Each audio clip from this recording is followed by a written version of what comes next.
दोस्तों JP power की बात करें तो स्टॉक के अंदर आज हमने कोई भी खास मूवमेंट नहीं देखा, यानी जो क्लोजिंग है वो फ्लैट रही कल की क्लोजिंग पर। तो क्या है रीज़न, क्यों यहाँ पे तेज़ी नहीं बन पा रही है? क्या आने वाले समय में यहाँ पे अच्छी तेज़ी फिर से बनेगी या फिर स्टॉक नीचे आएगा? तो बहुत सारे आपके मन में भी सवाल होंगे जिनको जानेंगे इस वीडियो के माध्यम से। दो बड़ी अपडेट है जिनको एक एक करके डिस्कस करेंगे। आने वाले समय में पावर सेक्टर में एक बड़ा रिवॉल्यूशन आने वाला है, उसका फ़ायदा क्या जेपी पावर को भी मिलेगा? क्या आने वाले समय में जेपी पावर की तकदीर पलट सकती है? वैसे तो ये फिलहाल एकदम कौड़ियों के भाव में मिल रहा है, एक पेनी स्टॉक बना हुआ है। क्या ये मल्टीबैगर बन सकता है? तो सवाल बहुत सारे हैं जिनके जवाब जानने की कोशिश करेंगे इस वीडियो के माध्यम से। लेकिन सबसे पहले आज के ट्रेडिंग को डिस्कस करेंगे। स्टॉक ओपन हुआ 8.25 पर, लो है 8.05 का, हाई है 8.30 का, अंत में क्लोजिंग 8.10 पर रही। यानी अगर आप देखें तो इंट्राडे में पॉजिटिव माहौल बना था, लेकिन फिर बाद में दबाव बना स्टॉक में। क्लोजिंग में हमने कोई भी तेज़ी देखी नहीं। इस स्टॉक ने लोगों को मालामाल किया है, क्योंकि आप देख सकते हो 50 पैसे की इसकी प्राइस थी कोविड काल में। 27 मार्च 2020 की आप प्राइस देखें तो 50 पैसे थे, 1 रुपये से भी कम स्टॉक था। लेकिन ये स्टॉक 11 तक जाके आया, बहुत ही कम समय में, साल डेढ़ साल में इसने लोगों को मालामाल किया है। और मैंने 2 रुपये के आसपास ये आपको सजेस्ट किया था, लगातार मैंने कहा था कि खरीदारी कीजिए। 10 रुपये के आसपास प्रॉफिट बुकिंग के लिए भी बोला था, काफ़ी अच्छा लोग कमा चुके पैसा इसमें। फिर आप देखो तो स्टॉक फिर नीचे आया, लगभग 5 रुपये के आसपास इसकी प्राइस काफ़ी समय तक रही। लेकिन वहाँ से जब फिर से तेज़ी का माहौल बना तो इस बार ये आप देख सकते हो 9 तक जाके आया। अब ये 8 रुपीज़ के आसपास है। यहाँ पे एंट्री का मौका बनता है, क्योंकि स्टॉक एक तरह से देखें तो कंसोलिडेशन मोड से बाहर आ रहा है। अब ये देख सकते हो कि जिसने 1 साल पहले इसमें इन्वेस्टमेंट किया होगा अभी भी उसको 86% का अच्छा खासा रिटर्न मिल रहा है, क्योंकि 4.35 की प्राइस थी 22 सितंबर 2021 को।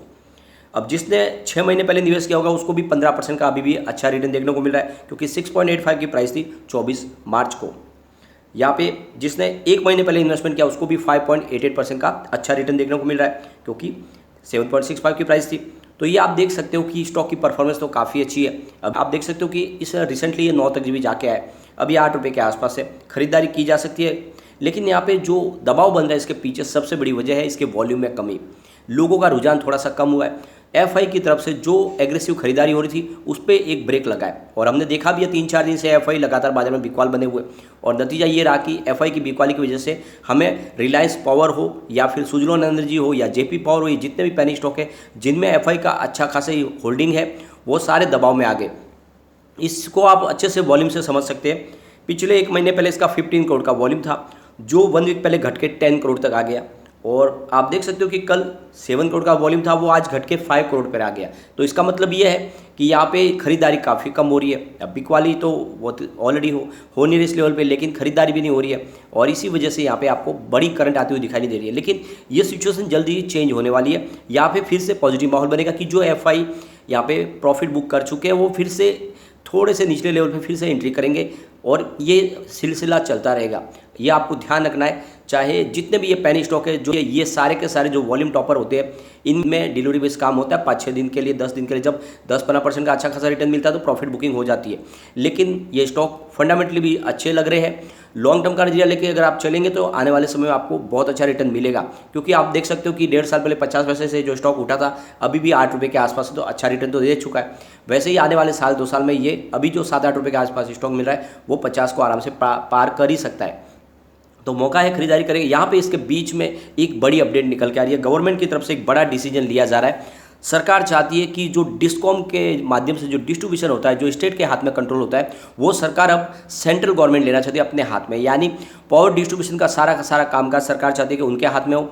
और इसके पीछे वजह भी है, अलग अलग डिस्कॉम के ऊपर बहुत सारा बकाया कर्ज है पावर सेक्टर की कंपनियों का। एक तरह से देखें तो सारी की सारी पावर सेक्टर की कंपनी अब इस कर्ज के बोझ में दबी हुई है, और उनकी हालत बहुत ज़्यादा खराब है। करीब 2.5 लाख करोड़ का कर्ज है। सरकार चाहती है कि अगर कंट्रोल उनके हाथ में होगा तो ये जितनी पावर सेक्टर की कंपनियां उनको समय पे पैसे चुकाए दे दिए जाएंगे।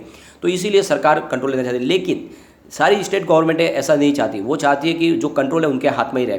फिलहाल आप देख सकते हो कि बहुत सारी जो पावर प्लांट चल रहे हैं वो स्टेट गवर्नमेंट के अंडर में है, वो नहीं चाहते कि उसके ऊपर कंट्रोल केंद्र सरकार का हो।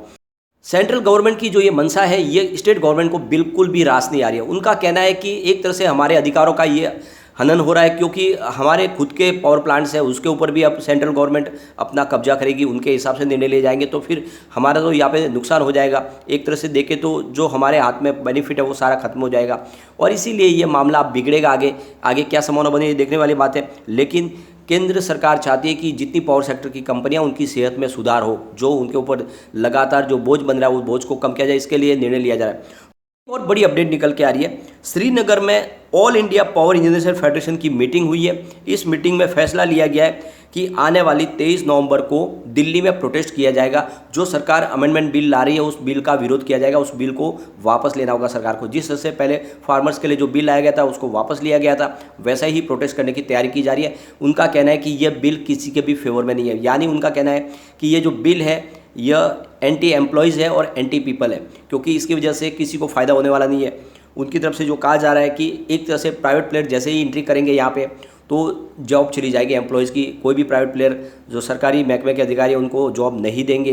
दूसरी तरफ अगर आप देखें तो उनका कहना है कि जो किसानों को सब्सिडी मिल रही है वो सब्सिडी भी बंद कर दी जाएगी, वो सब्सिडी उनको नहीं मिलेगी।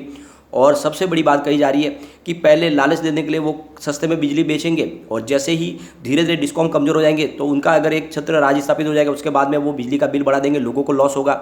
और यहाँ पे ये बात भी कही जा रही है कि जो सिटी एरियाज़ है जहाँ पे उनको अच्छा रेवेन्यू अर्न हो रहा है वहाँ पे तो वो बिजली सप्लाई अच्छे से देंगे, लेकिन जो ग्रामीण क्षेत्र है वहाँ पे वो अवॉइड कर देंगे, वहाँ पे बिजली नहीं देंगे। तो जो ग्रामीण क्षेत्र है वो सारा का सारा डिस्कॉम के हिस्से में आ जाएगा और ऐसे में डिस्कॉम लॉस में चले जाएंगे और आने वाले समय धीरे धीरे करके सारे डिस्कॉम बंद हो जाएंगे और फिर प्राइवेट प्लेयर का एक क्षेत्र राज्य स्थापित होगा और ये प्राइवेटाइजेशन की तरफ चला जाएगा। और इसीलिए हम इसको रोकना चाहते हैं और इसीलिए एक बड़ा प्रोटेस्ट होने जा रहा है। तो क्या ये प्रोटेस्ट की वजह से क्या गवर्नमेंट फिर से ये अमेंडमेंट बिल वापस ले लेगी? क्योंकि ये इलेक्ट्रिसिटी अमेंडमेंट बिल है, एक तरह से रिवॉल्यूशन लाने वाला है। आने वाले समय में प्राइवेट प्लेयर भी आएंगे जो पावर सेक्टर की कंपनियों को समय पे पैसे चुका पाएंगे, क्योंकि जितने डिस्कॉम है वो तो कर्जा लेके बैठे हैं, चुका नहीं पा रहे, जितने डिस्कॉम है कर्जे में जा रहे हैं और इसीलिए सरकार इसमें रिवॉल्यूशन लाना चाहती है। अब आगे क्या होता है, वैसे ये बिल स्टैंडिंग कमेटी में गया हुआ है, वहाँ पे इसके ऊपर डिस्कशन हो रही है, जो भी इसमें कमी है उसको दूर करने की कोशिश की जा रही है। लेकिन सरकार चाहती है कि बिल आए जिसकी और साथ में सरकार ने ये क्लियर भी किया है कि इसकी वजह से किसी तरह की कोई सब्सिडी जो किसानों के वो बंद नहीं होने वाली है, नहीं किसी का जॉब जाने वाला है। यहाँ पे सिर्फ प्राइवेट प्लेयर को मौका दिया ताकि एक हेल्दी कंपटीशन हो। देखें तो दोनों अपनी अपनी जगह पे सही है। सरकार चाहती है कि एक रिवॉल्यूशन आना जरूरी है पावर सेक्टर में, ताकि आने वाले समय में जो बिजली की खपत लगातार बढ़ रही है तो पावर जनरेशन के लिए उस खपत को पूरा किया जा सकता है। जो कोयले की कंपनियां उनका कर्ज बाकी है, पावर सेक्टर की कंपनियां दे नहीं पा रही है, वो भी दे पाए। तो एक तरह से ये चैन को दुरुस्त करना चाहते हैं, इसीलिए वो प्राइवेट प्लेयर को एंट्री करवाना चाहते हैं। लेकिन दूसरी जो एम्प्लॉयज़ है उनको लग रहा है कि प्राइवेट प्लेयर आने वाले समय अपनी मोनोपोली बिजनेस करेंगी और उनके जॉब भी जा सकते हैं। और ये सारी बातें हैं एक तरफ से। तो आने वाले समय में इसका क्या फैसला होगा वो तो आने वाला समय बताएगा। लेकिन ये रिवॉल्यूशन अगर होता है तो पावर सेक्टर में जितने भी स्टॉक है उनकी एक चांदी हो सकती है, इनकी प्राइस बढ़ सकती है। वैसे अगर आप देखें तो फिलहाल जेपी पावर बिल्कुल कौड़ियों के भाव में मिल रहा है, इसमें दाव इस समय लगाया जा सकता है। अगर हम जेपी पावर की पिछले 5-6 साल की परफॉर्मेंस को अगर देखें तो जेपी पावर की बात करें तो 2016 में इसने 43.97% का निगेटिव रिटर्न दिया था। इस दौरान बीएसई स्मॉल कैप ने 1.77% का पॉजिटिव रिटर्न दिया था और बीएसई पावर इंडेक्स 1.53% दौड़ा था। तो यहाँ पे देख सकते हो कि लूजर बना था जेपी पावर 2016 में। 2017 की बात करें तो जेपी पावर ने 139% का ज़बरदस्त रिटर्न दिया। इस दौरान अगर हम देखें तो स्मॉल कैप 59.64% दौड़ा और यहाँ पे बीएसई पावर इंडेक्स में 19.83% की तेजी हमने देखी। तो यहाँ पे विनर 2017 का जेपी पावर था। उसके बाद 2018 की बात करें तो 77.72% का निगेटिव रिटर्न दिया जेपी पावर ने। इस दौरान बीएसई स्मॉल कैप ने 23.41% का निगेटिव रिटर्न दिया। बीएसई पावर इंडेक्स ने भी 15.98% का निगेटिव रिटर्न दिया। तो 2018 साल एक तरह से देखें तो बाजार के लिए अच्छा नहीं था। 2019 की बात करें तो जेपी पावर ने 26.19% का निगेटिव रिटर्न दिया। इस दौरान बीएसई स्मॉल कैप ने भी 6.85% का निगेटिव रिटर्न दिया और बीएसई पावर इंडेक्स भी 3.65% का निगेटिव रिटर्न देखने में हमें दिखाई दे रहा है। इसका मतलब कुल मिला के यहाँ पर भी लूजर आपको जेपी पावर ही दिखाई देगा। 2020 की बात करें तो यहाँ पे जेपी पावर ने 100% पॉजिटिव रिटर्न दिया। इस दौरान देखें तो BSE small cap 32% positive return दे चुका था और बीएसई पावर इंडेक्स ने 7% का पॉजिटिव रिटर्न दिया। तो यहाँ पर विनर 2020 का जेपी पावर जिसने अच्छा प्रदर्शन किया। 2021 की बात करें जेपी पावर ने 87.88% का पॉजिटिव रिटर्न दिया। इस दौरान बीएसई स्मॉल कैप 62.77% दौड़ा और यहाँ पे बीएसई पावर इंडेक्स 68.84% दौड़ा। तो 2021 का विनर भी जेपी पावर है। आप देख सकते हैं 2020 से जेपी पावर में पॉजिटिव माहौल बन चुका है। तो ऐसे में मुझे लगता है कि आने वाले समय जेपी पावर में शानदार तेजी आ सकती है। क्वार्टर 1 हमने देखा है बहुत ही शानदार है। क्वार्टर 2 में भी अगर आंकड़े ऐसे ही रहे तो जेपी पावर में डेफिनेटली अच्छी तेजी बनेगी और आने वाले समय जेपी पावर 3 डिजिट में भी जा सकता है। तो लॉन्ग टर्म का नजरिया लेके बने रहे, डरने की कोई बात नहीं। लेकिन फ्रेंड, कोई भी इन्वेस्टमेंट करने से पहले अपने फाइनेंशियल एडवाइजर से बात ले लें या अपना खुद का रिसर्च करें, क्योंकि मैंने वीडियो आपके एजुकेशनल पर्पज के लिए ही बनाया है। वीडियो पसंद आए तो लाइक से जरूर कीजिए और चैनल को सब्सक्राइब कर दीजिए। Thank you friends.